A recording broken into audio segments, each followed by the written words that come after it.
ए हेर्नु त यो घरि त्यो उयोहरूका भित्र पस्न लागेको छ भाँचिन लागेको छ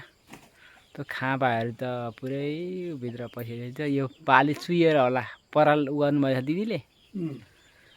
आखिरमा ऊ भइरहेको रहेछ अब के भन्नु पानी चुहुँदो छ पुरै र अब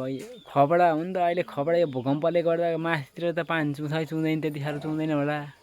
नभएदेखि ऊ त पुरै ऊ भइसकेको छ दाजु के भन्नु जन्मघर त हो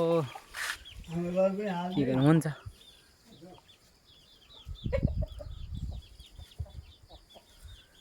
ऊ पर कटेर बरु दशा जस्तै छ त्यति साह्रो ऊ भएको छैन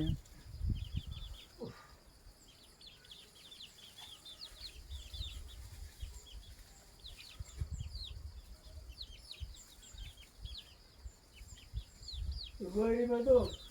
पानी खोलेर खोर्साले त्यही ठाउँमा